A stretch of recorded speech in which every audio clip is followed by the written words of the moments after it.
ስፖርትስ በሁሴን አብዱልቀኒና በዳዊት ንጉሴ።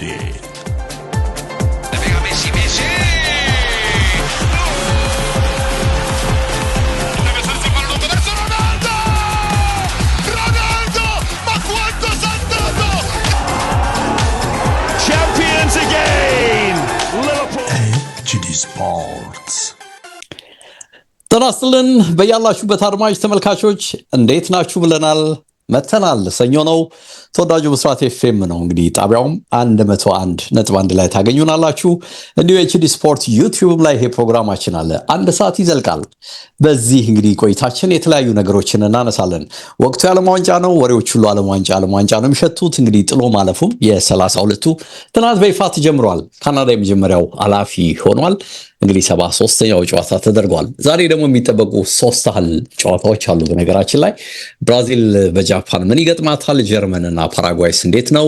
እንዲሁ የኔዘርላንድና በተለይ የሞሮኮ ጨዋታ ይሄ ትልቅ ጨዋታ ነው። ምን መልክ ነው የሚኖረው? እንደ ብራዚልና ጃፓን ሁሉ የሚጠበቅ ነው።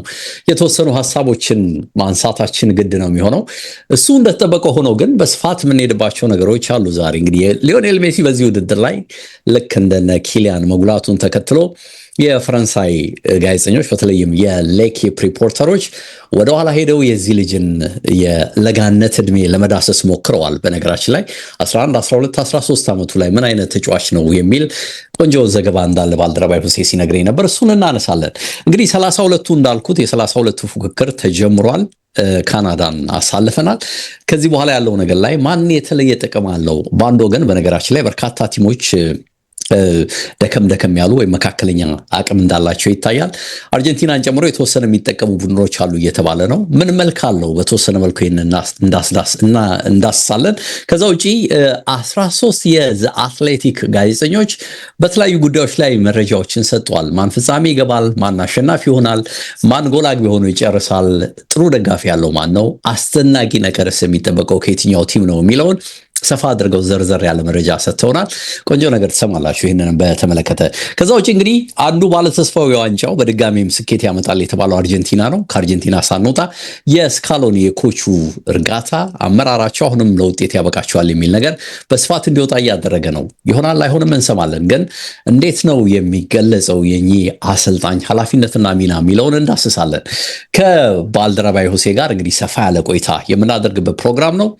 ጀምረናል። ተከታተሉን። በተለይ ዩቲዩብ ላይ ከሆናችሁ ደግሞ ፕሮግራሙን እስቲ ላይክ አድርጉት። ሐሳብ ማስተያየት ካላችሁ ስጡ። እንዲሁ ሰብስክራይብ እንድታደርጉት ጥሪ ያቀርባለሁ። ሁሴ ነው እንዴት ነህ ብያለሁ። ተገናኘን። ሰላም ዴቭ። ታዲያስ እንዴት ነህ? ሁሉንም ሰላም እላለሁ። ሰላም ነው። ተገናኘን።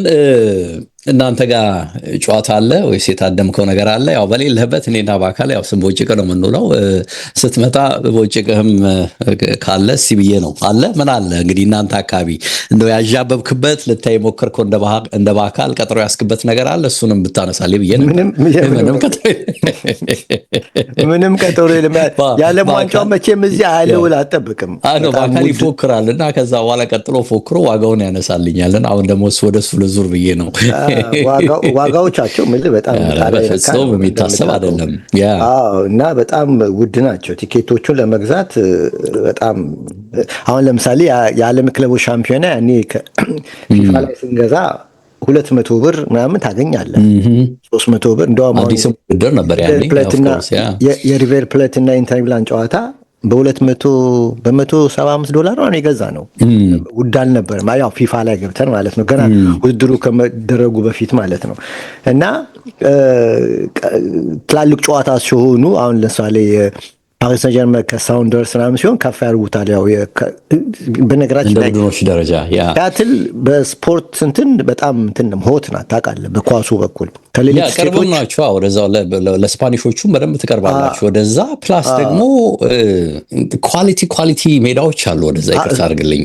መንፊልድ አዳዲስም እንደ አዲስ ስቴት ልታያቸው የሚቆጠሩ ይመስላል። ለምን እንደሆነ አላውቅም። ወደዛ ቀለል ብሎት ነው የትኛውም አካል ጨዋታዎችን ሲመርጥ የሚመርጠውና ሜዳዎች አሁን እዚህ አካባቢ እኮ ይቅርታ ይደረግልኝና ፊላደልፊያ ብለህ ኒውዮርክ ኒው ጀርዚ አካባቢ ነው በቃ የምትመርጠው ሜዳ።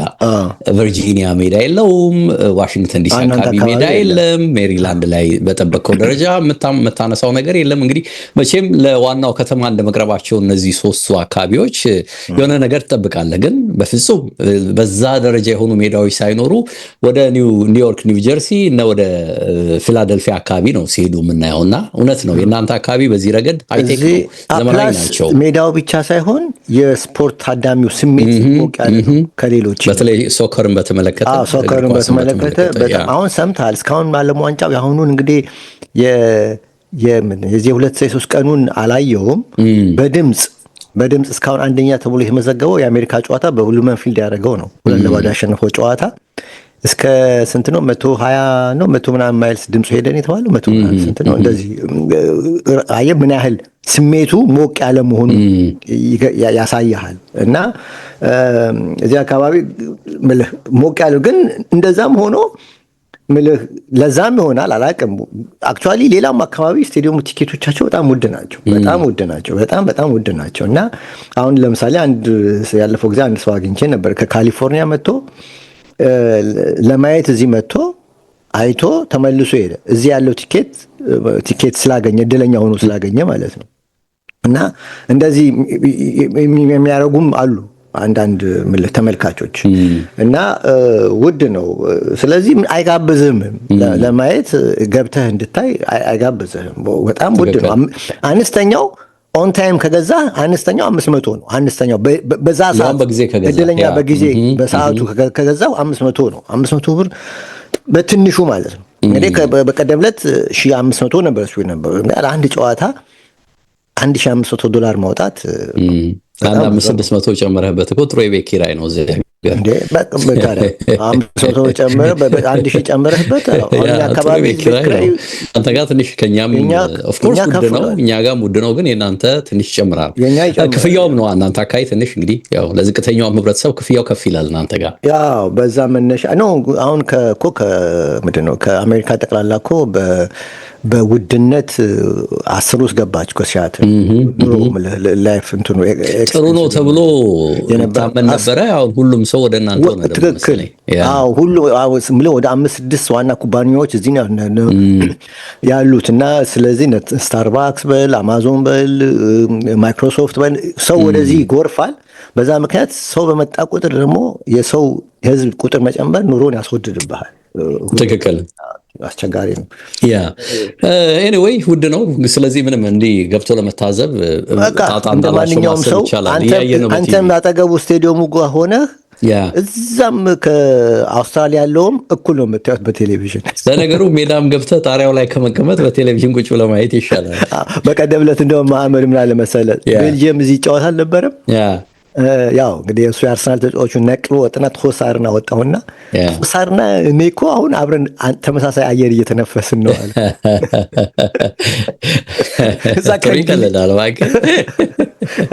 ከዛ ከእንግሊዝ ሳይሆን እዚህ መጥቶ በቃ አብረን አንድ አይነት እንትን እየተነፈስን ነው። ባዘወይ ከኋላ በተለይ ራይ ጫፍ ላይ የሚቀመጡ ሰዎች ማጉያ መነጽር ይዘው እንደሚገቡ ሜዳ ላይ ታውቃለህ አይደል? እንግዲህ ከርቀቱም መነሻና አንዳንድ ጊዜ ግራ ነው የሚገባ ይሄንን ቁንጫ ያክላል እኮ ላፑልጋ እንደውም ቅድም ስለ ሜሲ ስጽፍ ላፑልጋ ነበር የሚሉት ያንዴ እና ቁንጫው ማለት ነው። አላድግ ብላ ነበር እኮ በግድን ምናምን ስለሆነ ላፑልጋና ሁሌ ጊዜ ሳጥኑ የሕክምና እንትኑ አብሮት ይዞራል ይላል። እንዲያድግ ይወጋል ነበረ። በኋላ እገባልሃለሁ እንደዛ አስካፍ እንዴ አንዱ አልሰማህም? እንዴን ሰውዬ ያኔ ለሕክምና ብለው ሲወጉ በተለየ መልኩ የወጉት ነገር አለ የሚል ሰው ነበር ነገር ያለው አለ። በትክክል ጆርናሊስቶች እንደዛ ብለዋል እኮ ይታማል። ያ የተሰጠው ምንድን ነው መታመል ማለት እንግዲህ እንዲህ አይነት መንገድ እኮ ካለ ሌላው ለማይወጋውም ታዲያ ሌላውማ ሰውነቱ የተደላደለ ነው አይሰጠውም። እንዴት ይሰጠዋል? እሱ መዳን ይሄ እኮ በተፈጥሮ በጣም አጭር ምንድን ነው የሚባለው አጭሮች አሉ አይደል ተፈጥሮ እንደ ድንኮች የሚባሉ ድንክ የመሆን ነገር ምንለው እንደዛ ወደዛ ሊሄድ ነው። እንደዛ እንዳይሄድ እኮ ነው ያረጉት። ትክክል ነው፣ ገብቶኛል እኮ እርግጠኛ ነኝ። ታዲያ ለአንተ እሱን ሰጥተው ውስጥ ያስበው ኖ እርግጠኛ ነኝ ሳይንሳዊ ቢሆን ነው የምለው ሴ ነው። በዚህ መስመር ሌሎች እንግዲህ እግር ኳስ ብቻ ላይ ሆን ይችላል፣ በተለያየ ዲሲፕሊን ተሰጥኦ ያላቸው ሰዎች ካሉ ሳይንሱ እኮ ለመመርመር እንኳን ሊዮኔል ሜሲን የመሰለ በዚህ ደረጃ የወጣ አንድ ቶፕ ተጫዋች ወይም ደግሞ አንድ ሰው ኖሮ አይደለም ትንሽ ምክንያት ፈልገው ወደ ምርመራ ነው ወደ ኋላ የሚሄዱትና ከዚህ ጋር የተያዘ ላቦራቶሪ ውስጥ ይሄን ያልቆፈሩት ነገር የለም ብለህ ነው የምታስበው። እንደው ተሰጥኦ ያላቸው በዚህ ኤሪያ ላይ እንዲህ ተደርገው ምን ደረሱ ብለው አነፍንፈው እንደሚያወጡ ታስባለህና አንዳንዴ ያው እንግዲህ ያው መቼም ከየያንዳንዱ ነገር ውስጥ ያው ወዛጋቢ አጨቃጫቂ ለክፍተት ለምንድን ነው ለቀዳዳ የሚሆን ነገር መፈለግ ስለምንወድ ነው። ኤኒዌይ በኋላ እናነሳዋለን። ካናዳ እንግዲህ ተሳካላት አይደል አዘጋጅውና ግን ቁም ነገሩ እዛው አይቀጥሉም፣ ይመጣሉ ወደ አሜሪካ ደግሞ ኦፍ ኮርስ ካሊፎርኒያ ተጫወቱ ነው አይደል? እንዴ ቡድኑም ጥሩ ነው ማለት ጥሩ ጨዋታ አይተናል ከደቡብ አፍሪካ ጋር። አልነበረኝም ስመለከተው አንደኛ ያው ጥሩ ማለፍ ስለሆነ አንዱ ይወድቃል ብለህ ስለምጠብቅ ያው ሁለቱም ያላቸውን ኃይል ይጠቀማሉ። ካናዳ ጥሩ የተደራጀ ፉትቦል ይጫወታል፣ ኦርጋናይዝ። ያም ደቡብ አፍሪካም ጥሩ ቲም ነው ለመናገር በጣም ጥሩ ቲም ነው። ኦፍ ኮርስ እንደጅምራቸው አልሆነም፣ እንደጅምራቸው አይደለም። የመጀመሪያው ቀን ሜክሲኮ መክፈቻው ላይ ጥሩ አልነበሩም። በኋላ ግን ከውድድር ወደ ውድድር ከጨዋታ ወደ ጨዋታ ራሳቸውን እያሻሻሉ መጥተዋል። አቅም አላቸው፣ ፈጣኖች ናቸው፣ ፍላጎታቸው ጥሩ ነው፣ ደዋላ ጥሩ ናቸው፣ ዲፌንሱ ጥሩ ነው። ጥሩ ነገር ታያለ። ሎንግ ፓሶቻቸው ፐርፌክሽኑ ጥሩ ነው። እንደ አፍሪካ ፉትቦል አይደለም። ጥሩ ነገር ታያለ። ግን ካናዳ የተሻለ ነበር። ኦፍ ኮርስ እነዛ የኳሱን ቁጥጥር ሞር ይዘውባቸዋል። ግን ካናዳ ግን የተሻለ የጎል ድሎች ፈጥሯል። ብዙ ነገር ትመለከታለህ። ኢቭን የተከለከሉት ፔናልቲ ፈርስት ሃፍ ላይ ራሱ አጨቃጫቂ ነው ማለት ተች ነበር። እሱ ፔናልቲ ይገርማል። ፔናልቲውን ሲወያዩ ሰምቼ እዚህ አይቲቪ ላይ አሳመኑኝ። እኔም ፔናልቲ ብዬ አስቤ ነበረ። ግን ምንድነው ያሰው ቫርም ገብቶ ያለወጠበት ምክንያት ተጫዋቹ የደቡብ አፍሪካው ተጫዋች ቀድሞ እግሩ ቆሟል። ገብቷል። ያ ከመሰንዘሩ በፊት ይሄኛው ዘግይቶ ነው የመታው ያንን እንጂ ያኛው አይደለም ወደዚህ የመጣው። ገብቷል። ሎጂክ አለው እንትናቸው አስተያየታቸው እና ለዚህ ነው ፔናልቲ ያልተሰጠው የሚል ነገር አለ እና ያስኬዳል። ምክንያቱም እግሩ የቆመው ለኳሱ አጠገብ ሆኖ እግሩ የቆመው ቀድሞ የደቡብ አፍሪካው ልጅ ነው። ያ ገብቶ ነው እግሩን እንዲመታ ያደረገው እንጂ የዘገየው የካናዳው ተጫዋች ነው። እና ስለዚህ ፔናልቲው አለመሰጠቱ ትክክል ነው ሲሉ ሰምቼ ያስኬዳል ለማለት ነው። ያስኬዳል እና ያው ጥሩ ደጋፊ ነበራቸው ካናዳዎች። ትክክል። ያው በስቴዲየም ውስጥ በደንብ አጅበዋቸዋል። ስለዚህ ለነሱ እንደ አዘጋጅ ሀገር ይሄ ከዚህ በኋላ ወደ ሁለተኛው ዙር መግባት ትልቅ እንትን ነው። ኦፍኮርስ እኔ አሰልጣኙን እወደዋለሁ በጣም ምልህ የሚመቸኝ አሰልጣኝ ነው። ታስታውሳለህ ሊድስ ይዞ እንግሊዝ እያለ ሊድስ ይዞ የእንትናን ቲም ተረክቦ የቢኤልሳን ቲም ተረክቦ ኦፍኮርስ ጀርመን ተችም አለበት እና ስለዚህ ይሄ በፕሬሲንግ በኢንቴንሲቲ የሚጫወት አሰልጣኝ ነው። ይመቸኛል። እንደዚህ አይነት አሰልጣኞች ስለሚመቹኝ የሚመች አሰልጣኝ ግን ጥሩ ሄዷል። ከዚህ በኋላ ኦፍኮርስ መንገዱ ጥሩ አይደለም፣ ግን ጥሩ ሄዷል። ለእኔ ትልቅ ድል ነው። ለሱ አንድ ስቴፕ መራመድ፣ አሁን በሚቀጥለው ስቴፕ መግባት ትልቅ አጋጣሚ ነው የሚል እንትን ያለኝ። ተጀመረ እንግዲህ እንዳልነው በኮሪያ ማን ነው በካናዳዎች ተጀመረ። 73ኛ ጨዋታ ነው ይሄ ጨዋታ እናያለን እንግዲህ ምን ይሆናል። እንዳልኩት ነው ቅድም መግቢያ ላይ ስንደረደር ዛሬ የሚጠበቁ ጨዋታዎች አሉ። ብራዚል፣ ጃፓን፣ ጀርመን፣ ፓራጓይ እና ኔዘርላንድስ ሞሮኮ የሚያደርጉት ጨዋታ ይጠበቃል። እናያለን። ትልልቅ ግምት ያላቸው ጨዋታዎች ናቸው። ግን መገናኛ ብዙሃን ከወዲሁ እንግዲህ እነዚህን የቀሩትን ጌሞች ተንትነዋቸዋል፣ እያዩት ነው። ማን ነው ቀላል ነገር ያለው፣ ማን ነው ከባድ ፈተና ያለው፣ የትኛው መስመር ምናምን የሚለው ነገር እየተነሳ ነው እና በዚህ መስመር የተሰጡ ሀሳቦች አሉ። እንዳልኩት ደግሞ የአትሌቲክ 13 የሚደርሱ ጋዜጠኞች የሰጡት የራሳቸው የሆነ የተለየ ግምት አለ እና አንሳ እስቲ በቅድሚያ ግን በተለይ አርጀንቲናውያን ተጠቃሚ ይሆናሉ የሚለው ነገር በርክቷል ከወዲሁ አይደል? እውነት ነው። እንግዲህ አሁን ዝም ብለህ ፕሪዲክት ታደርግ ያው የአንተም 13 ሰዎች ያው ከቡድኑ ጥንካሬና ደካማ ጎን መነሻ ነው። እንግዲህ ማን ያሸንፋል፣ ማን በዚህ ይሄንን አሸንፎ ያንን ጋር ይደርሳል፣ ይሄንን ብለህ ነው ሂሳብ የምትሰራውና ሁሉም የራሱን ግምት ሊሰራ ሊያስቀምጥ ይችላል። በዘንድሮ ዓለም ዋንጫ እንግዲህ በእጣ ወጣጡ በሚጓዙበት መንገድ መነሻ የሜሲ አርጀንቲና አንተ እንዳልከው በጣም እድለኛ ነው እየተባለ ነው። በእርግጥም ስትመለከተው መንገዱ የሚሄድበት መንገድ ጥሩ ልክ እንደ አርሰናል የቻምፒየንስ ሊግ ጉዞ አይነት ነገር ነው። አሁን የዘንድሮ አርሰናል የቻምፒየንስ ሊግ ጉዞ መስመሩ በጣም ጥሩ መስመር ነበረ። ግማሽ ፍጻሜ ምልህ ቀላል ቲም አይደለም። ሁሉም ተጋጣሚዎቹ አትሌቲኮ ማድሪድ ምናምን ቀላል ቲሞች አይደሉም። ኦፍኮርስ ግማሽ ፍጻሜ ላይ ደረሰው፣ ግን ከዛ በፊትም ያሉት ቀላል ቲሞቻቸው አይደሉም። ብዙ ጊዜ ምን ይላሉ እንትኖች እዚህ የደረሰው ጠንካራ ስለሆነ ነው የሚል አባባል ቱንቶ ከበስተጀርባ ያለውን ታሪክ እና አሁን እዚህ ደረጃ የደረሰበት ምክንያትን ማወቅ አለብህ ይላሉ። ጠንካራ ሆኖ ነው የቀረበው እና አሁን አርጀንቲናም የተመደበችው እንግዲህ ምድብ ውስጥ ከአልጄሪያ፣ ኦስትሪያና ጆርዳን ጋር ነው እና ሶስቱንም ጌም በማሸነፍ እንግዲህ 8 አግብታ አንድ ብቻ ገብቶባት ነው ወደ ቀጣይ ዙር ያለፈችው። ከ8ቱ ደግሞ 6ቱን እንግዲህ ያው ምታተኛው ሊዮኔል ሜሲን ያስቆጠራቸው። እንግዲህ ቀጣይ የአርጀንቲና ተጋጣሚ ደግሞ ኬፕ ቨርዲ ነው። አፍሪካዊቷ ኬፕ ቨርዲ ናት። ኬፕ ቨርዲ ደግሞ ለዓለም ዋንጫ አዲስ ተሳታፊ የሆነች ናት እንደምታውቀው።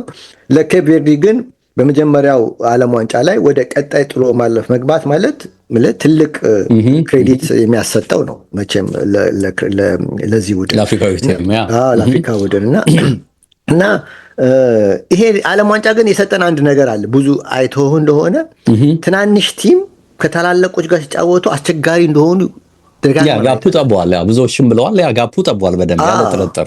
ለምሳሌ ኬፕ ቨርዲ በምድቡ ላይ ልክ የመጀመሪያው ጌም ከስፔን ተጫውታ ስፔን የአውሮፓ አሸናፊ ጠንካራ መሰረት ያላት በርካታ ኮከቦች ስብስብ ናት። ግን በዚህ ዋላ እንደውም ዋንጫ ተበላለች ከተባሉት ዋናዎቹ ነበር። ኬፕ ቨርዲ በበኩሏ ደግሞ ለመጀመሪያ የተሳተፈች በመሳተፏ ብቻ በአገሪቷ ትልቅ ክብር ያገኙ ተጫዋቾች እና ናቸው። ግን ውጤቱ 0-0 ተጠናቀቀ። ማንም ያልጠበቀው ነው እና እንግዲህ ከትልቁ ቡድን ጋር ደግሞ 0-0 ተለያይታ መነጋገሪያ ሆነች። ግን በአንጻሩም ከሳውዲ አረቢያ ጋር ስትጫወት ደግሞ 0-0 ወጣች። እዚህ ጋር ውስጥ መጣ ደግሞ አሁን ትናንሽ ቡድኖች ትላልቆቹን ሲገጥሙ ውጤታማ ይሆኑና ከትንሹ ጋር ሲጫወቱ ደግሞ ዘጭ ይላሉ። ይሄ ታስታውስና ያለፈው ዓለም ዋንጫ ሳውዲ አረቢያ መጀመሪያውን ጨዋታ አርጀንቲና አሸነፈች። ከዛ በኋላ ግን ምድቧን ማለፍ አልቻለችም እና እንደዚህ አይነት ባህሪ ያለው ውድድሩ እና ታዲያ አርጀንቲና እንግዲህ ቀጣዩ ጨዋታ ከኬፕ ቨርዲ ነው ብያለሁ። በእርግጥ ኬፕ ቨርዲ አርጀንቲና አስመልክተው የሰጡት አስተያየት አለ። ኬፕ ቨርዲዎች ስለ አርጀንቲና ጨዋታ ማለት ነው።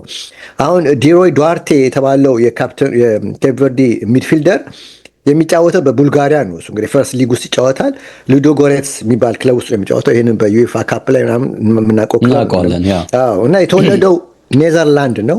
የሚጫወተው ግን ለኬፕ ቨርዲ ነው እና እንግዲህ 26 ዓመት ተጫዋች ነው እና ፕሬስ ኮንፈረንስ ላይ ተጠይቆ ዋይ ኖት ነው ያለው። እንዴት ነው ቀጣይ ዙር ለማለፍ ታስባላችሁ ሲባል ዋይ ኖት ለምን አይሆንም ብሎ ነበር መልስ የሰጠው እና ግን ምን አለ ሊዮኔል ሜሲን ለማሸነፍ ምንድን ነው ከሜሲ ጋር ሜሲን የያዘ ቡድንን ለማሸነፍ ሜዳ ስትገባ ግን ህልሜ እውን ሆነ ማለት ነው ብሏል። ማለት ሜሲን የያዘ ቡድንን ስትገጥም በዓለም ዋንጫ ይሄ በቃ ትልቅ ለእኔ ድሪም ነው የሚለው። ሌላው ደግሞ የብሔራዊ ቡድኑ አሰልጣኝ ቡቢስታ ደግሞ ምን አሉ? ከስፔን ጋር ይህንን ውጤት እናስመዘግባለን ብለን ተብሎ ማንም አልገመተም አለ። ግን ይህንን እውን አድርገነዋል ይላል። በዚህ ጨዋታ ላይ ጥንካሬያችን፣ ዲተርሚኔሽናችን አሳይተናል አለ። ብዙዎች ስለ ሜሲ ያወራሉ። አዎ የዓለማችን ካፈረቻቸው ምርጡ አንዱ ነው አሉ። ስለዚህ በሚገባ ክብር የሚሰጠው ተጫዋች ነው አሉ። ግን አሉ ወደ ሚያሚ ጨዋታው እንግዲህ ሚያሚ ነው የሚደረገው። ወደ ሚያሚ የምንጓዘው ሊዮኔል ሜሲን ወይም ደግሞ አርጀንቲና ብሔራዊ ቡድን ለማድነቅ አይደለም። ይህን ማወቅ አለባቸው። የምንጫወተው ለማሸነፍ ነው ብሎ እንግዲህ ኦፍኮርስ እንሸነፋለን ማለት አይችሉም። ለማሸነፍ ነው ብሏል እና በመጨረሻ ላይ ግን የተናገሩት መነጋገሪያ በሀገራችን ኬፕ ቨርዲ ውስጥ ጎት ክሪስቲያኖ ሮናልዶ ነው ብለዋል እንጂ የፖርቹጋል ቅኝ አይደለም። ልክ ነህ። ሊዮኔል ሜሲ አይደለም። እንግዲህ ይሄ ትርጉሙ ብዙ ነው ማለት ነው። ምክንያቱም እኛ ሜሲን መጣል ለእኛ ትልቅ እንትን ነው ማለት ነው፣ ክሬዲት እንደማለት እና ይላል እና አርጀንቲና በእርግጥ እንግዲህ ምልክ ከካታር ዓለም ዋንጫ ጥሩ ትምህርት አግኝታለች። በሳውዲ አረቢያ የተሸነፈችበት ጨዋታ ለዚህም ጨዋታ ጥሩ ትምህርት ይሰጣታል የሚል እምነት እንዳለ ይነገራል። ስለዚህ ኬፕ ቨርዲ ከግምት በታች ሰጥታ እንደማትጫወት ይጠበቃል። እንግዲህ አርጀንቲና የምትጓዝበት መንገድ ግን በጣም በምቾት የተደለደለ ነው ይላል ዘገባው። ኬፕ ቨርዲን ካለፈች ከዚያ ቀጥሎ የምትጫወተው ከአውስትራሊያና ከግብፅ አሸናፊ ነው እና የገመቱት ግብፅ ያሸንፋል ነው የሚሉት አውስትራሊያን ብሎ የተገመተው። ስለዚህ ከግብፅ ጋር ሌላዋ አፍሪካ ሀገር ግብፅን ነው እንግዲህ የምትገጥሙ ማለት ነው ቀጥሎ እና ይህን ጨዋታ ደግሞ የግብፅን ጨዋታ ደግሞ ካለፈች የምትገጥመው ኮሎምቢያን ነው። እንግዲህ ትንሽም ቢሆን ጠንከር ያለው የሚደርሳት ኮሎምቢያ ነው። ኮሎምቢያን ግን በኮፓ ሊቤርታዶርስ በዚህ በላቲን አሜሪካ ሻምፒዮና ላይ የምታውቅ ነው። የወቅቱ አርጀንቲና የበላይ ናት። ስለዚህ እና ግማሽ እንግዲህ ከባዱ ጨዋታ ግማሽ ፍጻሜ ላይ የእንግሊዝና የብራዚልን አሸናፊ ትገጥማለች። ስለዚህ አሁን ያ ግን ደግሞ 90 ደቂቃ ብራዚልም ከሄደ እንግሊዝም ከሄደ ተብሎ ስለሚታሰብ ማለት ነው። እንግዲህ ያ ጨዋታ ደግሞ 90 ደቂቃ የሚወስድ ነው። እዚህ ላይ ፋይናል የመግባት እድሏ በጣም ሰፊ ነው። እንግዲህ አስበው ኬፕ ቨርዲ፣ ግብፅ፣ ኮሎምቢያ እና ከእንግሊዝ ብራዚል አሸናፊ ማለት ነው፣ ወይ እንግሊዝ ወይ ብራዚል። እና እንግዲህ ይሄ ከመንገዶቹ የመጨረሻው ቀላል ተደርጎ የተወሰደው ይሄ ነው። አርጀንቲና ናት በቃ አሁን ቀላል ተጋጣሚዎች የሚያጋጥሟት የተባለው። ሌሎችን ስንመለከት ከአርጀንቲና ከፍ ብሎ ሁለተኛ ቀላል የሚባለው የደረሰው የእንግሊዝ ብሔራዊ ቡድን ነው። እንግሊዝ ዲሞክራቲክ ኮንጎን ትገጥማለች አሁን።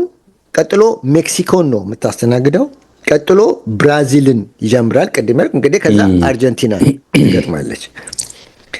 ብራዚል ቀጥሎ ይመጣል። የብራዚል ተጋጣሚ ጃፓን ነው። ቀጥሎ ከኖርዌይ እና ከኮትዲቯር አሸናፊ ነው። ይህን ለመገመት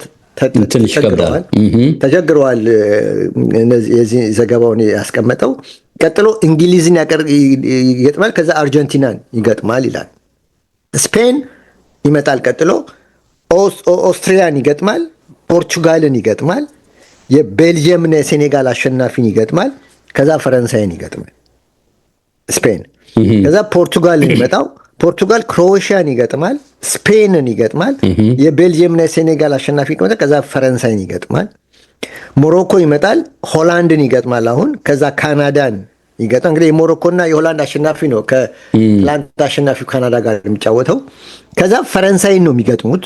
ከዛ ስፔን ነው የምንለው እንግዲህ ሁሉም እንግዲህ አንዱን ቡድን ከተባለ እንደሚያልፉ ግምት በመውሰድ ነው ፈረንሳይ ያሸንፋል በሚል ግምት ነው እና ከዛ ስፔንን ይገጥማሉ። ፈረንሳይ ራሷ እንግዲህ ሁለተኛ ደረጃ የተቀመጠች ስዊድንን ትገጥማለች፣ ከዛ ጀርመንን ትገጥማለች፣ ከዛ ኔዘርላንድና ሞሮኮ አሸናፊ ትገጥማለች፣ ከዛ ስፔንን ትገጥማለች። ይሄ በጣም ከባድ ጨዋታ ነው። በጣም ከባድ ጨዋታ ነው። ጀርመንም ተመሳሳይ ነው። ፓራጋይን ይገጥማል፣ ከዛ ፈረንሳይን ይገጥማል፣ ከዛ ሆላንድና ሞሮኮ አሸናፊ ይገጥማል፣ ከዛ ስፔንን ይገጥማል። ስለዚህ እነዚህን ሁሉ ስትመለከታቸው የአርጀንቲና እንግዲህ 6 ከ9 ቲሞች ውስጥ አርጀንቲና በጣም ቀላል መስመር ነው የምትጓዝበት መስመር። በጣም ለዋንጫው ለመድረስ ጥሩ አጋጣሚ እስከ ግማሽ ፍጻሜ አትሊስት አልጋ ባልጋ ይመስላል። ግን ምን ያህል በአርጀንቲና ቡድን እምነት አለን ነው። ኦፍኮርስ አሁን ሜሲ እንትን ይላል፣ ግን አሁን የምትመለከተው አርጀንቲና በእርግጥ ኢንቴንሲቲው አዘቲም ነው ሲጫወቱ። ኦፍኮርስ የሜሲ ልዩነት አለ፣ ግን ከዛ ውጭ ያለው ነገር እዛ ጫፍ ላይ ያደርሰው ይችላል። እስካሁን እንዳልከው እንደ ቡድን በደንብ አላየ ነው። እንደ ቡድን ሆኖ በደንብ አላየ እንዳልከው ልዩነት ፈጣሪው ሜሲ በስቷል። ግን ደግሞ አሁን ትልቁን ድርሻ ደግሞ ወስዷል። 6 ጎል ከ8ቱ ስትል የሚሰጥህ ነገር አለ። በሂደት አይሳከሉም ወይም ደግሞ እየጠነከረው አይሄዱም ሳይሆን እስካሁን ባየነው ሁኔታ ትልቅ ፈተና የምትለው አልገጠመውም። ትክክል። እነ ጆርዳን ምናምን ቲሞች ናቸው የገጠሙት። ትክክል። ይህን ይመስላል። ያው ተዛማጅ ነው እንግዲህ አንተ የጠቀስከው እርስ በርስ የሚኖራቸውን ሂደትና የትኛው ደረጃ ላይ ማን ከማን ሊገናኝ ይችላል፣ ማን የተሻለ እድል አለው የሚለው ነው።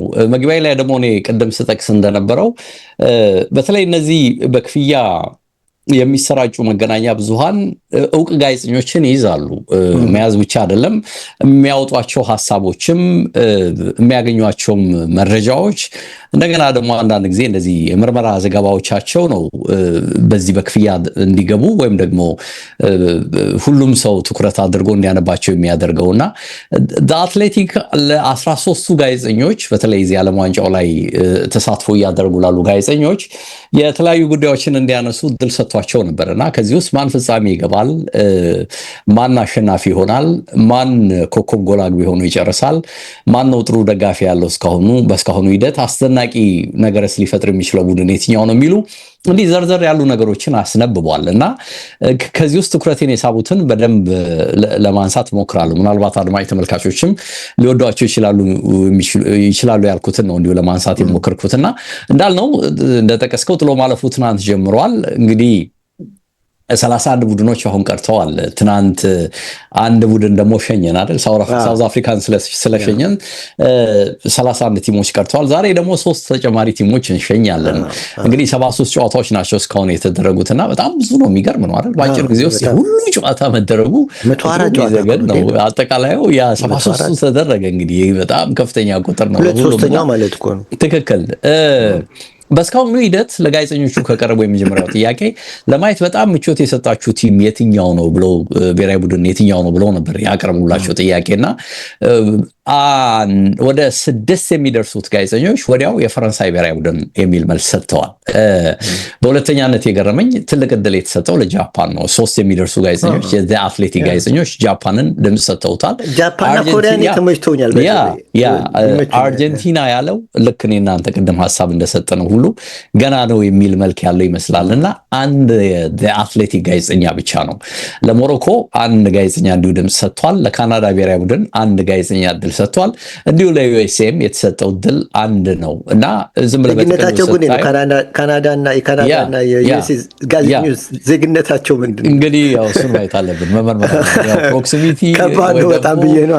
አንዳንድ ጊዜ በቃ ሊሆን ይችላል። ግን በስካሁን ሂደት ምድብ ድልድሉን የካናዳንም ጌም ካየ የዩኤስንም ጌም ካየ የሆነ ማራኪ ነገር አላቸው። በቃ ልክ አሁን ቅድም ልክ እንደጠቀስከው ጃፓን ተመችቶኛል እንዳልከው ወደ 3 ከፍ አለ። ወደ 3 ከፍ አለ። እነዚህ እንግዲህ መቼም በእርግጠኝነት ከጃፓን እንዳልሆኑ ግምት ትወስዳለህ። ሞሮኮንም ያለው ከሞሮኮ እንዳልሆነ ግምት ትወስዳለህ እና 6 ድምጽ የሰጡት ለፈረንሳይ ደግሞ ፈረንሳይ እንደማይሆኑ ግምት ትወስዳለህ ለሁሉም እና ይህንን ድምጽ ሰጥተዋል። 4 አገራት አንዳንድ ድምጽ አግኝተዋል። ጃፓን 3 ፈረንሳይ 6 ድምጽ አግኝታለች ከጋዜጠኞቹና ምርጥ ተጫዋች በስካሁኑ ሂደት የሚለው ላይ የገረመኝ ነገር ከሊዮኔል ሜሲና ኪሊያን ምባፔ ውጪ የገባ የለም። ሊዮኔል ሜሲ 8ቱን ድምጽ ወስዷል እስካሁን ባለው ሂደት። ኪሊያን ምባፔ ደግሞ 5ቱን ድምጽ ወስዷል። እንግዲህ በጥቅል 13 ጋዜጠኞች ስለሆኑ ይህንን ነው ያስቀመጡትና ሁለቱ ዙሪያ ነው ሁሉም ነገር የተሽከረከረውና በስካሁኑ ሂደት ጥሩ ስራ እየሰራ ያለ ኮች በእናንተ እምነት የትኛው ነው ተብለው ተጠይቀው በትልቁ እንግዲህ ቅድሚያውን የወሰደው የኬፕ ቨርዴው ቅድም የጠቀስከው አሰልጣኝ ነውና ቦቪስታ 8 ድምጽ አግኝቷል። እንግዲህ ይሄ ቡድን 12 ጌም ሳይሸነፍ የመጣ ቡድን ነው። እንዳልከው ደግሞ በምድቡ ላይ 3ቱንም ጨዋታዎች በአቻ ውጤት ነው የወጣውና አንዳንድ ነጥብ ወስዶ ያለፈ ቡድን ነው። ይሄንን 8 ነጥብ ወስዷል። የ8ቱን ጋዜጠኞች ነጥብ ሮናልድ ኪውመን የኔዘርላንዱ አሰልጣኛ 2 ድምጽ አግኝቷል። ሆላንድ ጥሩ ቲም ነው። የሚገርም ነገር ወደውታልና የሚናቅ አይደለም። ሆላንድ ጥሩ ቲም ነው። ልክ ነው። ደግሞ ሲሪየስ ቲም ነው። የዋንጫ ቲም ይመስላል ስትመለከት። ኦኬ እናየዋለን። እንግዲህ 2 ድምጽ አግኝቷል። ቀጥሎ ያለው የመጣው እሱ ነው። ከዛ ውጪ ግን ስካሎኒ በኋላ የምናነሳው የአርጀንቲናው አሰልጣኝ 1 አግኝቷል። ፋዬ የሴኔጋሉ አሰልጣኝ 1 የጋዜጠኛን ድምጽ አግኝቷል። ሂጎ ብሮስ የደቡብ አፍሪካ አሰልጣኝን እንዲሁ የጠቀሰዋል። እንዲሁ ደቡብ አፍሪካውያኖችንም የወደደ 1 ጋዜጠኛ አለና እንደዚህ ድምጽ ሰጥቷቸዋል። ስለዚህ ኪውመንን ብቻ ነው 2 የሰጡት። ከዛ ውጪ ትልቁን ድርሻ ወሰደው ቦቪስታ ነው። 8 ድምጽ አግኝቷል። የ8 ጋዜጠኞችን ተመራጭነት አግኝቷልና ከ32ቱ ጨዋታዎች እንግዲህ 31 ነው ልንለው የምንችለው ቀደም ብሎ የወጣ ሪፖርት ስለሆነ ከ32ቱ ምርጥ ጨዋታዎች ሊሆን የሚችለው ጨዋታ ወይም ደግሞ በሁለተኛው ዙር ድንቁ ጨዋታ የትኛው ነው የሚል ግምት እንዲያስቀምጡ እድል ተሰጥቷቸው ደግሞ የኔዘርላንድና የሞሮኮን ጨዋታ 7 ጋዜጠኞች መርጠውታል። በነገር ላይ ጥሩ ጨዋታ ይሆናል የሚል ግምት ነው የወሰዱት። ከዛ ቀጥሎ የመጣው የጃፓንና ብራዚል ጨዋታ ነው። 2 ጋዜጠኞች የጨዋታ ከፍ ያለ ግምት ይኖረዋል አሉ። ከዛ ውጪ ግን አንድ ድምጽ ያገኙት ኬፕ ቨርዲ ከአርጀንቲና፣ የኛዋ ኮትዲቫር አፍሪካዊቷ ኮትዲቫር ከኖርዌይ የምታደርገው ጨዋታ ለዚህ ነው አሸናፊውን ያላስቀመጠው። እዚህ ትክክል። የቀደሙ ግምት ምን ያህል ትርጉም እንዳለው ታያለህና ኮትዲቫር ኖርዌይ ያሉት እንደገና ከዛ ውጪ ሜክሲኮ ከኤኳዶር፣ ይሄም ጥሩ እንግዲህ የስፓኒሽ ቅኞች ግብግብ ይኖረዋል ብለው ግምት የሰጡት ጨዋታ ነው። ከዛ ውጪ ግን የፖርቹጋልና ክሮኤሺያንም ጨዋታ እዚህ ላይ ጨምረውታልና ይሄም አንድ ትኩረት ሊደረግበት የሚገባ ነው በሚል አንድ ድምጽ ለ4 ጨዋታዎች ሰጥተዋል።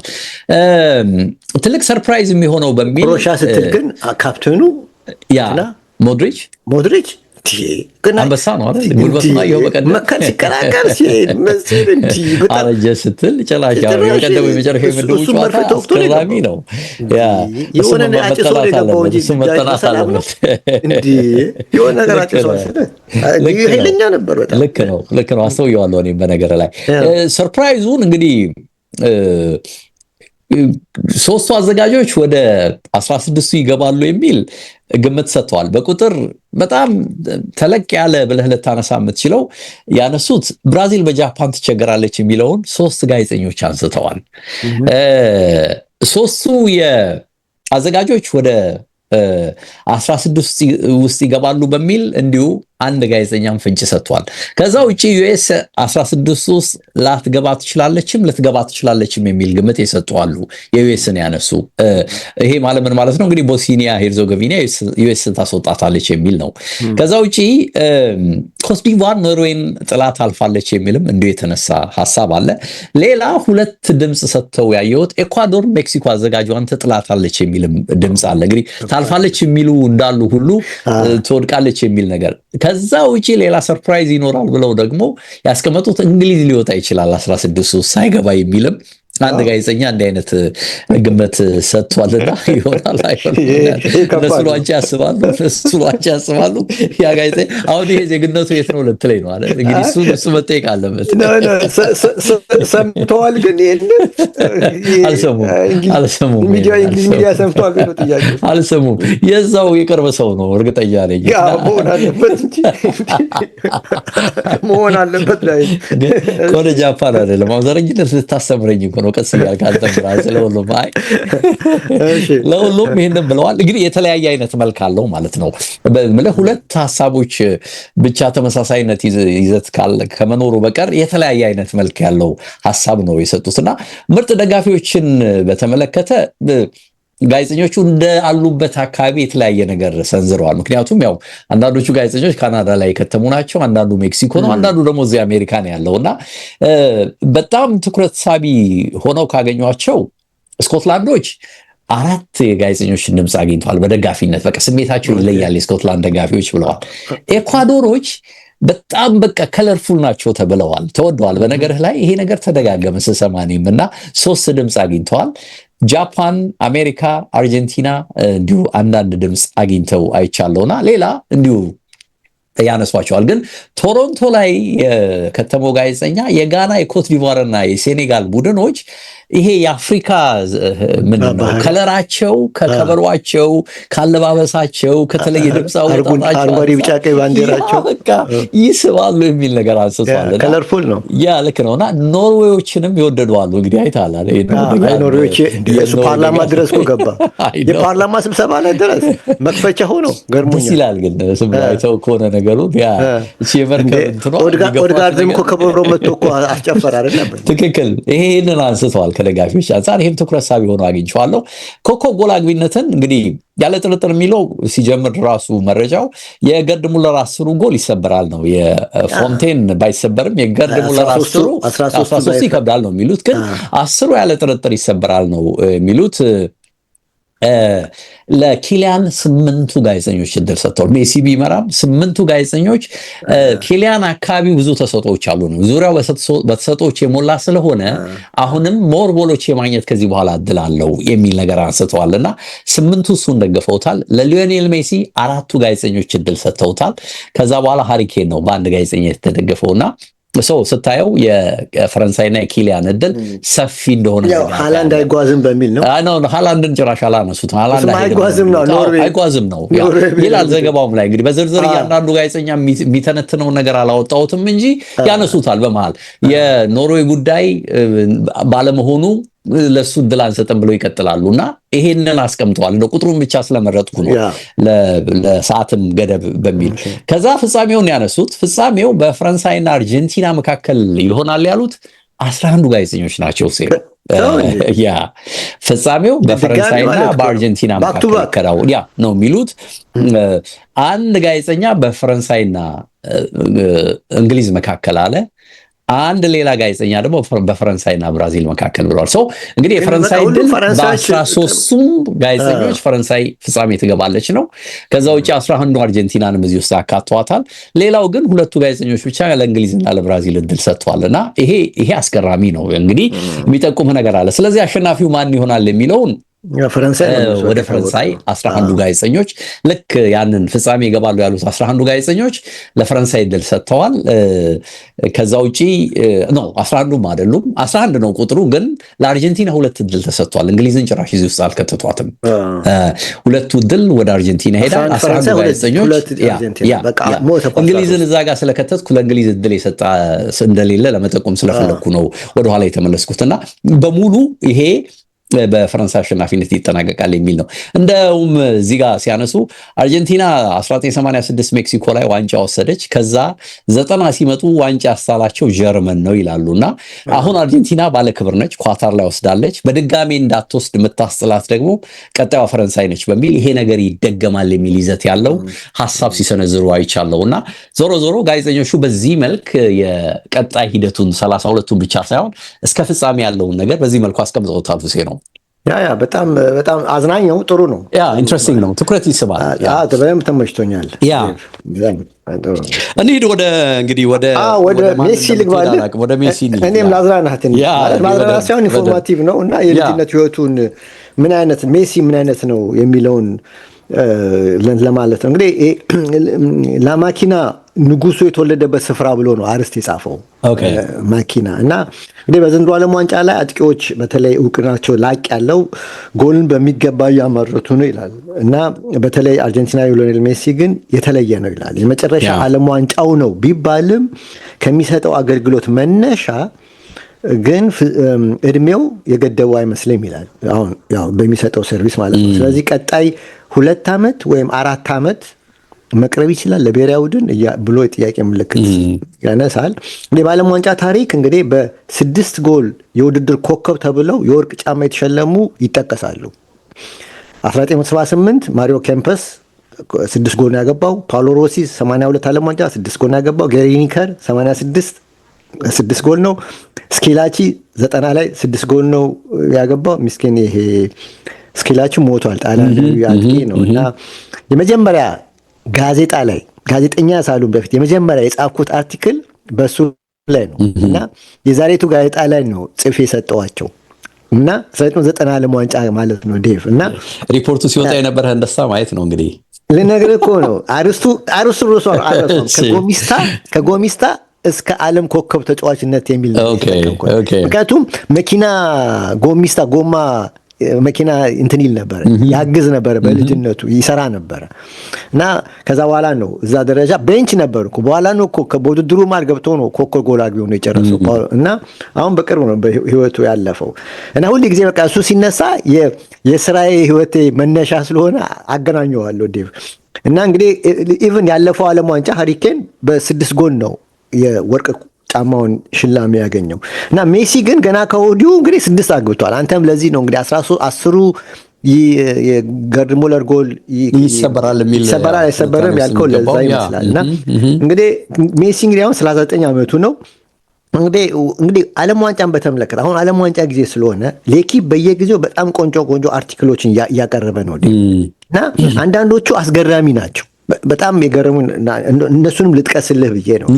ለምሳሌ ፈረንሳይ ያኔ ጀርመን ለሁለት ነበረ የተከፈለችው ሶሻሊስቱና ሌላ ጎራ 1982 ዓለም ዋንጫ ላይ ከምዕራብ ጀርመን ስትጫወት የጀርመኑ ግብ ጠባቂ ሃርኖ ሹማከር ፓትሪክ ባቲስቶን የሚባለውን የፈረንሳይ ተከላካይ ገንጥሎታል ማለት ይችላል፣ ገሎታል ማለት ይችላል።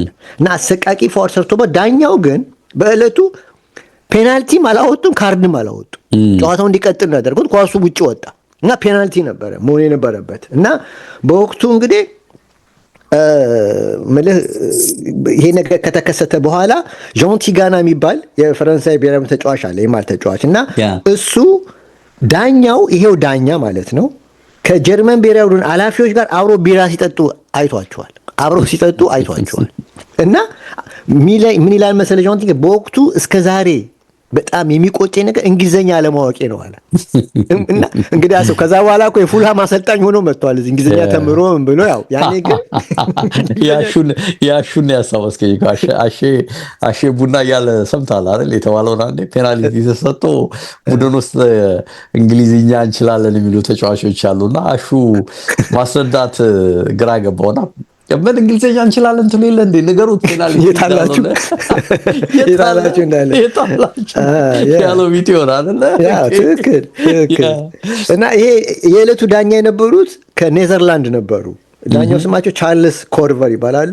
እና የዛ ጨዋታ እንትን እስከዛሬ ትልቅ ቶፒክ ሆኗል ይላል። እና ናይት ኦፍ ሴቪያ ተብሎ ብዙ ነገር ተጽፎበታል። ሴቪያ ላይ ነበረ ጨዋታው የተከናወነው እና ንጹህ ፔናልቲ ነበረ እና ዝም ብሎ ማለፍ። አሁን ሌላው ደግሞ በቅርብ ደግሞ ይልሃል ዓለም ዋንጫ ላይ የምታስታውስ ለምሳሌ ኮንጎ 1974 ላይ አፍሪካን ወክላ ሄዳ 9-0 በዩጎዝላቪያ ተሸነፈ። ከዛ ቀጥሎ ጨዋታዋ ከስኮትላንድ ጋር 2-0 ተሸንፋለች። የመጨረሻ ጨዋታ ከብራዚል ነበር። ብራዚል ደግሞ ዛይር ስኮትላንድ 2-0 ስላሸነፈች ብራዚል እንድታልፍ 3-0 ማሸነፍ አለባት ኮንጎ። ገብተዋል። ዛይርን ያኔ በወቅቱ ዛይር ነው የምትባለው 3-0 ማሸነፍ። ስለዚህ ምን ይላል መሰለ የወቅቱ የዛይር ተጫዋች በጣም የገረመኝ ነገር አለ። ከጨዋታው ሊካሄድ ትንሽ ደቂቃ ሲቀራል የብራዚል ኃላፊዎች እኛ መልበሻ ቤት መጡ አለ። ከጨዋታው በፊት እኮ በጣም እኮ አንዳንዱ እኮ ዴቭ ስታነብ እንዴ ስንት ሸፍጥ ነው የሚሰራው። አይ ነው ምን ለነገሩ መልኩ ይቀር እንጃውንም አለ እኮ መልኩ ይቀር እንጃውንስ ማይጠፋ እሱ ትክክል። ለዚህ አይደለም ጮህ የስንታመት ምለው እና በወቅቱ ምን ይላል የብራዚል ኃላፊዎች መልበሻ ቤት መግባታቸው ትዝ ይለኛልና ከኛ ኃላፊዎች ጋር ሲያወሩ ነበር፣ እኛ ግን አልገባንም። ያው ሐሳቡ ምንድን ነው ስቦጭቋል፣ ለኛ አልደረሰንም ነው ይሆናል እንግዲህ ይመስላል። እና ከዛ በመልበሻ ቤት ገብቶ መጡ። ጨዋታው 3-0 አለቀ አለ። ብራዚል አለፈች። እንግዲህ በወቅቱ የነበሩት ደግሞ የፊፋ ፕሬዚደንት አቫላንች ብራዚላዊ ነበሩ ይላል። እሳቸውም ባልሰማ ብለው ዝም አሉ ነው የሚመስለው አነጋገሩ ብቻ። እና እንደዚህ አይነት ሸፍጥ ደግሞ ሌላው ደግሞ 1978 አርጀንቲና ላይ በተደረገው ዓለም ዋንጫ አርጀንቲና ወደ ፍጻሜ እንድታልፍ ፔሩን 6-0 ማሸነፍ ነበረባት እና ፔሩ ለቀቀች 6 ጎል ግማሽ ደረሰ ለአርጀንቲና። እና ይሄም ሌላ መነጋገሪያ ነው ይላል። ሌላው 1990 ላይ ደግሞ ይላል ጣሊያን ላይ ጀርመንና አርጀንቲና ነው ፍጻሜ የደረሱት። እዛ የሰራሁት ካሴት ላይ ታውቃለህ፣ ሲዲ ሰርቼ ነበር ታውቃለህ። እዛ ሲዲ የተመረቀው እና ማራዶና ምን ይላል መሰለህ እዛ ላይ እግር ኳስን አጨማልቄዋለሁ ይላል። ይሄ ማለት ድራጉ ምናምን እንደዚህ ነገር እና ተጠያቂ ነኝ ይላል። ለዚህ ይህንን እግር ኳስ ስላጨማለቁት እኔ አንዱ ካጨማለቁት መካከል አንዱ ሰው ተጠያቂ ነኝ ይላል። እና እውነቱን ነው ዛላ ሲል እውነቱን ነው ለማለት ነው። እና ማራዶና 1990 ዓለም ዋንጫ ላይ ጨዋታው እየተከናወነ እንግዲህ የፊፋን በጣም ሰድቦ ነበረ። ገንዘብ ያለ አግባብ እየወሰደ ነው፣ ሙስና ይሰራበታል፣ ገንዘብ በአግባቡ ለፌዴሬሽኖች አይከፋፈልም፣ የሚገኘው ገቢና እንትኑ አንድ አይደለም፣ ብቻ የሆነ ኮራፕሽን ነገር አንስቶ ነበረ እና ጆ አባላጅ ጋር በጣም አይዋደዱም በነገራችን ላይ እና እንደዛ ብሎ ነው። እሳቸው ደግሞ የጆ አባላጅ የብራዚሉ ፕሬዚዳንት ደግሞ ካልተመቸው ደስተኛ ከዋለው ለምን መጣ ዓለም ዋንጫው ለምን ተሳተፍክ ብሎ ሚዲያ ላይ ሁሉ ያን ያህል ለምን መጣ ብሎ ያን ያህል አሰበው ፊት ለፊት እንደዛ አይነት ጭቅጭቅ ብሎ ነው እና ይሄንንም ብሶታቸውን ይላል። አርጀንቲና ከጀርመን ሲጫወቱ ለአርጀንቲና የሚገባውን ፍጹም ቅጣት ምት የሜክሲኮ ዳኛ ሳይሰጥ መጨረሻ ላይ ሶፍት የሆነ ፔናልቲ ለጀርመኖች ተሰጠ። ብሬመን አግብቶ 1-0 አሸንፎ ግን ይህን ታሪኩን ያን አናውቀውም። ግን ሶፍት ነበር ትዝ ይለኛል። ከዛ በፊት ካኒጃ ላይ ፋውል ተሰርቶ ተከልክሏል። ካኒጃ የሚባል ተጫዋች ነበር እሱ ላይ እና ያንን ጨዋታ ሆን ብሎ ሸፍጦ የሰሩት ሜክሲካዊ ዳኛ ናቸው እና እኚህ ሜክሲካዊ ዳኛ ታዲያ በፊፋ የደሞዝ ሊስቱ ስማቸው አለ ይላል። አየህ ያንን ነገር ተሰሩ ተከፍሏቸዋል እንደማለት ነው። እና ምልህ ይገርማል። እና እንግዲህ እንደዚህ ነገሮች ያነሳሉ በሰፊው ነው የተጻፈው እና ዝም ብዬ ጠቃቅሽ የለለፍ ብለህ ነው አንደርስታንድ ዛሬ ያነሳው ሁለታ ደግሞ ያቀርቡት የሊዮኔል ሜሲን ነው እና በፎቶ አስደግፈው ነው ዘገባው የተጻፈው። በርካታ ፎቶዎች አሉ ዘገባው እና ሜሲ እንግዲህ እውቅናው የናኘው ከባርሴሎና ጋር በ2009 ያ ጎልደን ጄኔሬሽን አንዱ አባል በመሆኑ ነበር ይላል። ግን ከዚያ በፊት ከባርሴሎና ከተማ በጣም ርቀት ላይ በምትገኘው ሮዛሪዮ ውስጥ ገና ሕፃን እያለ ነበር የገነነው ይላል። በኒውዌልስ ኦልድ ቦይስ ውስጥ ካሉት ሕፃናት ቲሞች ውስጥ አንዱ ማኪና ዴል 87 ያው ስፓኒሽ ነው እንግዲህ 87 የሚባለው ቡድን ነው። 87 ማለት በ1987 የተወለዱ ሕፃናት ስብስብ ቡድን ማለት ነው። ሜሲ 87 ስለተወለዱ ማለት ነው። ታዲያ በዚህ ዕድሜ ካቴጎሪ ውስጥ ያሉትን ተጋጣሚዎቻቸውን በሙሉ ይላል ይህ ቲም በበላይነት ይጨርስ ነበር ይላል። ይህ ህፃናት ቡድን ውስጥ ከነበሩት መካከል አንዱ የሆነው ዲዮጎ ሮቪራ አንዱ ነው። ዛሬ ከሜሲ ዕድሜ እኩል ነው ይሄ ተጫዋች እና ታዲያ ስለዚህ ህፃናት ቡድን 30 ዓመት ወደ ኋላ ሄዶ ለሌኪፕ ጋዜጠኛ ያጫውተዋል ስለነበረ ሁኔታ ምን ይላል? በዚያን ጊዜ በማንኛውም ውድድር ላይ ከተሳተፍን ሁል ጊዜ በአሸናፊነት እናጠናቅቅ ነበር አለ። ማንም እኛን ለማሸነፍ ይቸገር ነበር። አንድ ውድድር ላይ አንድም ጨዋታ ሳንሸነፍ ጨርሰናል ይላል። የምናሸንፈው ደግሞ በአብዛኛው ይላል 4-0፣ 5-0፣ 7-0 ነው። በወቅቱ የነ ሜሲ ቡድን በተጋጣሚዎች ላይ የጎል ዝናብ ያዘንብ ስለነበረ የተጋጣሚ ቡድን ህፃናት ሞራላቸው እንዳይነካ በሚል ከ6-0 በኋላ ጨዋታው እንዲቋረጥ ይደረጋል። 6-0 ከገባ በኋላ ያኛው ተጋጣሚ ህፃናቶች ስለሆኑ ሞራላቸው ስለሚነካ ብሎ እንዲቋረጥ ይደረጋል። በወቅቱ በዚያን ጊዜ ከ30 ዓመት በፊት ማለት ነው በዚህ ዕድሜ የብሔራዊ ቡድን ሻምፒዮና አልነበረም በዚህ ካቴጎሪ ማለት ነው። ግን ሪጂናል ሻምፒዮና ብቻ ነበር ይላል ውድድሩ የሚደረገው። በአንድ ቡድን ውስጥ 7 ተጫዋቾች ያቀፈ በ7 ተጫዋቾች ጋር የያዘ ቡድን ነው ጨዋታው የሚደረገው እና ታዲያ በሳንታፌ ፕሮቨንስ ውስጥ የሳንታሴ በሚል ወረዳ ውስጥ የነ ሜሲ ላማኪና የሚባለው አስደናቂ ጉዞ ያደርግ ነበር ይላል። ሜሲ የመጀመሪያውን ጨዋታ ሲያደርግ 7 ዓመት እንኳን አልሞላውም ይላል።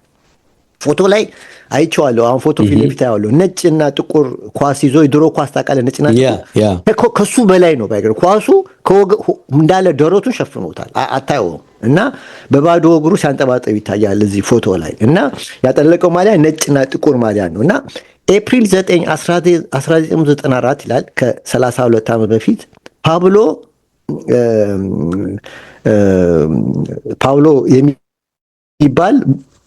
6 የሚባል ቡድንን ይገጥማሉ።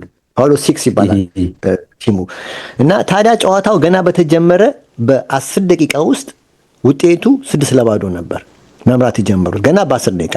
ከ6ቱ 4ቱን ጎል ያስቆጠረው ሜሲ ነበር ይላል።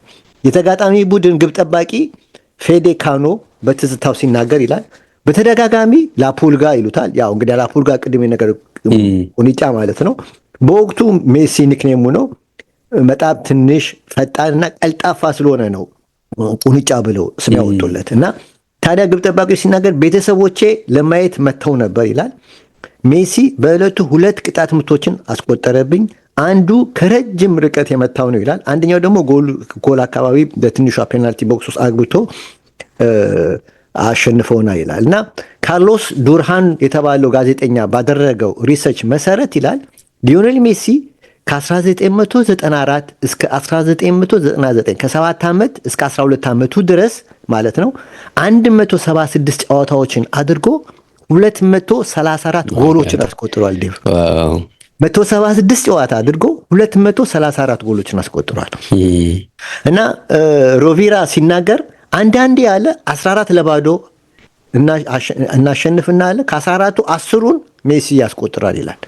የሚገርመው አንዳንዱ የተጋጣሚ ቡድን ኮቾች ይላል ለነ ሜሲ ቡድን ኮች ይሄድና ጨዋታውን ሊመጣጠን ባለመቻሉ እባክህ ሜሲንን ከሜዳ አስወጣልኝ ከቲም ውስጥ ቀንስልኝ ብሎ ጨዋታው እንትን ባላንስ እንዲያደርግ ይደረጋል ይላል። እና ሮቪና ታሪኩን ሲናገር ሜሲ በጣም ፈጣን ነበር ይላል። ኳስ ይጠይቃል ስጠኝ ይላል። እግሩ ከገባች በቃ ማንንም ነበር የሚያልፈው ይላል። አንድ ታሪክ ላጫውታችሁ ይላል። አንድ ጨዋታ ፋይናል ላይ ገባን አለ። ጨዋታው ከመከናወኑ በፊት ሜሲ መልበሻ ቤት ውስጥ እያለ ወደ መጸዳጃ ቤት ይገባል።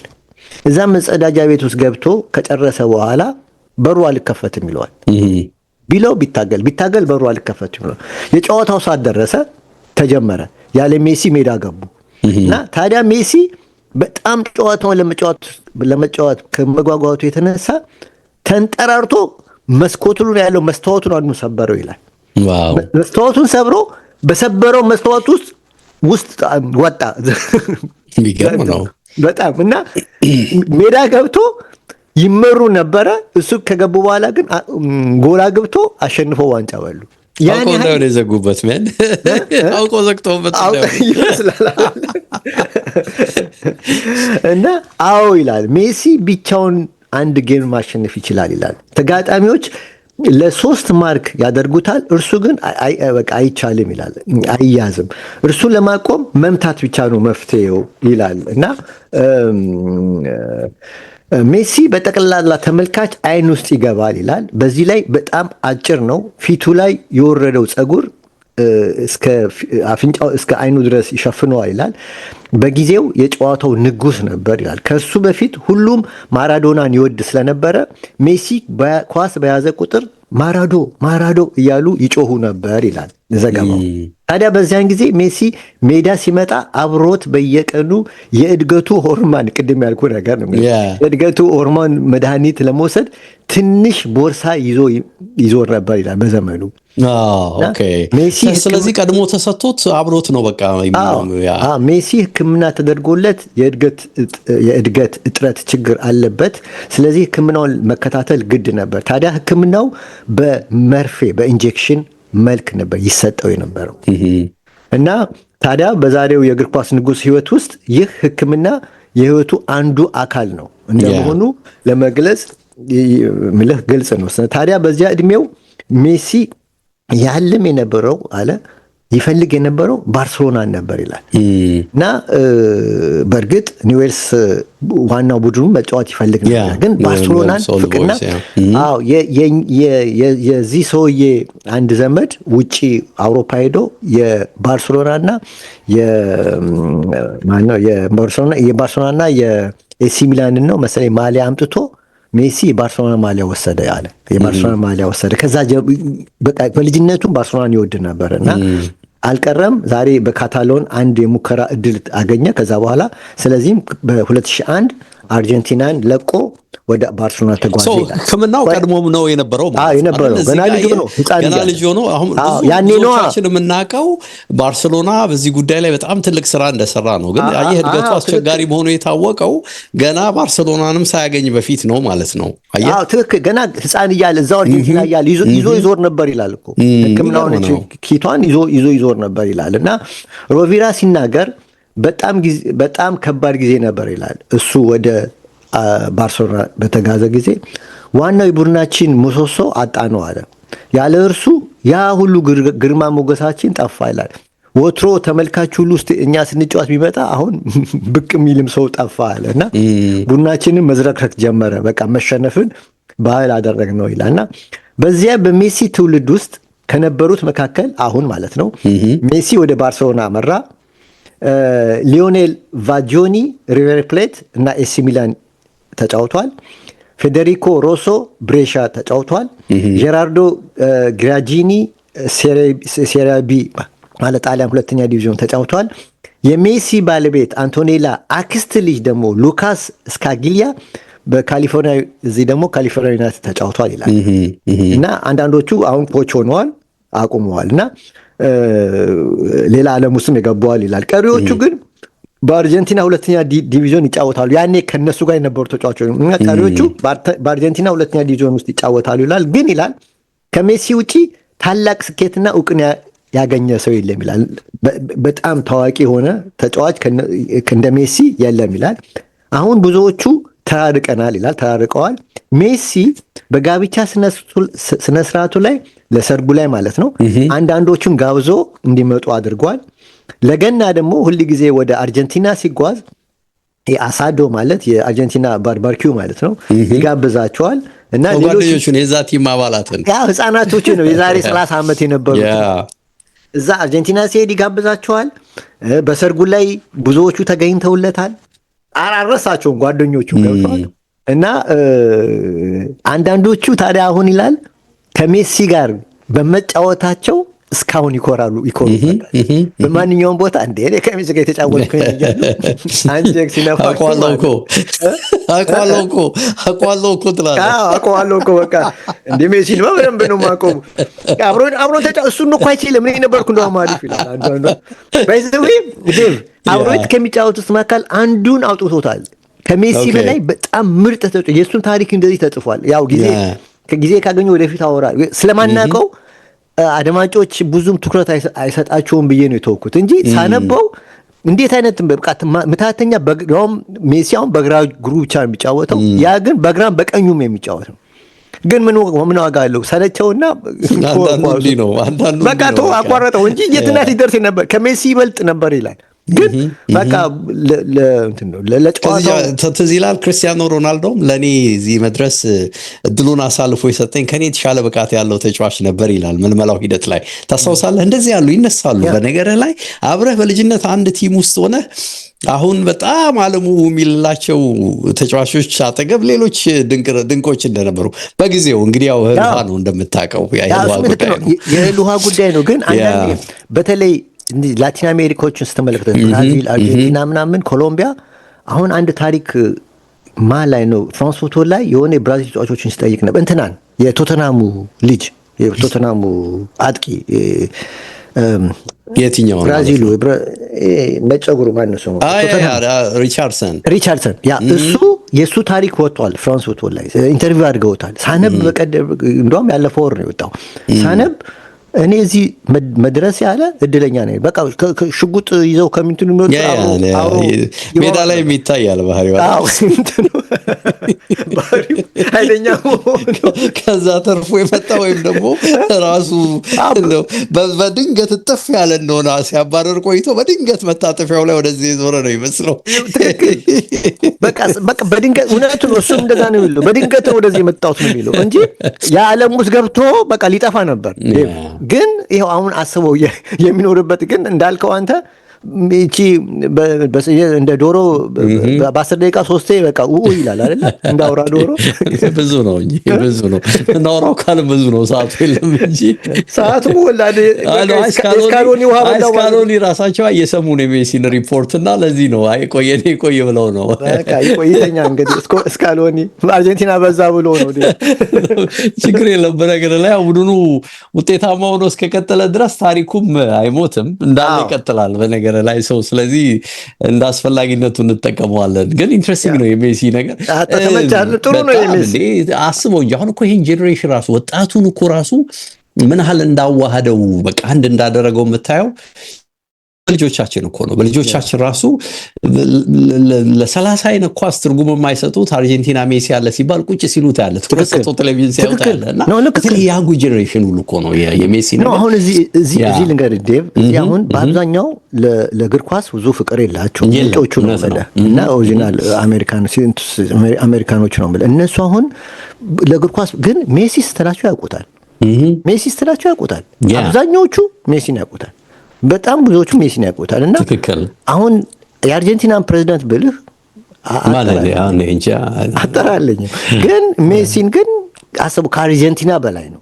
ትክክል ከአርጀንቲና በላይ እና ምን ያህል በቃ ምልህ ተጽዕኖ ፈጣሪ እንደሆነ ምን ያህል ተጽዕኖ ፈጣሪ መሆኑ በቃ ምልህ በቃ ሞገስ ይሰጠዋል። ራሱ እኮ ጨዋታውን ራሱ አርጀንቲና ስትል አሁን ሞገስ የሚሰጠው እሱ ነውና ከዚህ ቡድን ጋር ምን ድረስ ይሄዳል። አሁን ደግሞ ያን ቅጣት ተመልካቹ ተመልካቹ እንዴት እንደሆነ አይታው በቀደም ነገር በጣም ነው ግራ የሚገባው ተመልካቹ ያን ቅጣት ምታገቱ የአርጀንቲና ደጋፊዎች እንትን ግን የሚገርመኝ አረሰውም እኔ ብራዚል ሆኜ ዓለም ዋንጫ ሳጣ የነበረበት ደግሞ አስበው ያን ህይወት ደግሞ አስበው እሱ ለባርሴሎና ነው እንጂ የሚሰራው ለአርጀንቲና አይረባም።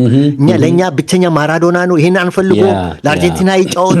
አንተ እኮ እግር ኳስ እንዲህ ነው። በነገር እግር ኳስ እንዲህ ነው። በቃ ካላ ውለታ አንዳንድ ጊዜ ውለታ የለውም። ኤኒዌይ ሰዓታችን ሄዷል። አንተ ነህ ካልኩ ከዚህ በኋላ ልቀጥል ነው ሌላ አንድ ሰዓት እንዳው ካለ ሁሉም ኤችዲ ስፖርቶች ነበረን። ነው ሳምንት እንገናኛለን ከአንተ ጋር። ለነበረን ቆይታ ከልብ ነው ምናመሰግነው። እንመጣለን እኔና በአካል ደግሞ በሳምንት በቀጣይ 2 ፕሮግራሞች ላይ አበቃን። ዛሬውን መልካም ጊዜ ብያለሁ። ባይ ባይ ዴቭ ቻው ቻው።